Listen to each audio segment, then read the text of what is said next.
बिस्मिल्लाहिर्रहमानिर्रहीम। अस्सलाम वालेकुम डियर स्टूडेंट्स। सफ़ेद जी के अकेडमी के यूट्यूब चैनल के साथ तमाम तलबा और तालिबात को खुशामदीद कहते हैं। बहुत बड़ी ब्रेकिंग न्यूज़ के साथ जैसा कि आप जानते हैं कि लेक्चरार के पेपर 28 और 29 मई को जो है शेड्यूल रहा है, लेकिन उनकी जो रोल नंबर स्लिप थी कल अपलोड की गई थी और आज जो है वो हटा दी गई। तो पंजाब के अंदर जो है दफ़ा 144 नाफिज कर दिया गया है, सिंध के अंदर भी दफ़ा 144 नाफिज किया गया है। तो इसका मतलब ये हुआ कि इसके जो पेपर हैं वो अब डिले हो जाएंगे। इंशाल्लाह पीपीएससी की वेबसाइट के ऊपर जो है इसका बाकायदा तौर पे वो नोटिफिकेशन आ जाएगा कैंसलेशन का, पोस्टपोन हो जाएंगे। मतलब यह है कि ये सीटें कैंसिल नहीं हो रही, इसके जो इम्तिहानात हैं वो पोस्टपोन हो रहे हैं। ये पेपर पोस्टपोन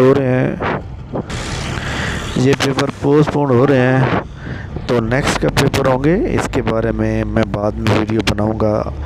लेकिन एक बात ध्यान में रखेंगे कि नेक्स्ट पेपर तब होंगे जब तक मुल्क के हालात बेहतर नहीं होंगे, जब तक पाकिस्तान के अंदर सिक्योरिटी इशू नहीं होगा। पंजाब के अंदर दफ़ा 144 लगने से मोटरवे ये सारे तमाम जो रास्ते हैं वो सारे बंद कर दिए हैं और इस्लामाबाद को मुकम्मल तौर पर सील कर दिया गया है।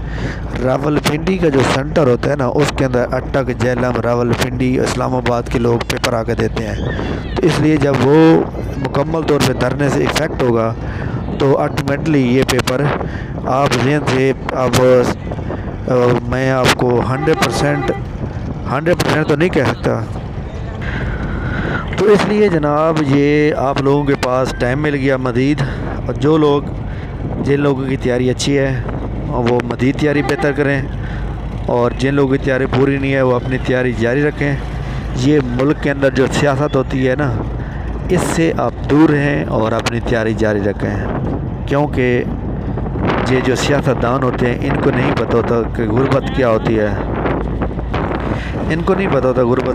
है, लिहाजा इनका मकसद सिर्फ़ और सिर्फ कुर्सी होता है और कुर्सी के अलावा इन्हें कुछ भी नज़र नहीं आता। तो लिहाजा अपनी तैयारी जो है वो जारी रखें। हुकूमत किसी की भी हो, हम लोगों ने पीपीएससी की तैयारी करनी है और पीपीएससी की तैयारी करके नौकरी लेनी है। मैं रास्ते में हूँ इसलिए मैंने वीडियो बनाई है ताकि आप लोगों का तसल्ली हो। जो लोग ये चाहते थे कि डिले हो जाए उनको खुद ज़्यादा टाइम मिल जाएगा प्रॉपर करने का। ठीक हो गया, थैंक यू सो मच। मज़ीद खबरों के साथ दोबारा हाज़िर होंगे। हमारे चैनल को सब्सक्राइब करें और दोस्तों के साथ लिंक को शेयर करें। थैंक यू, अल्लाह हाफ़िज़।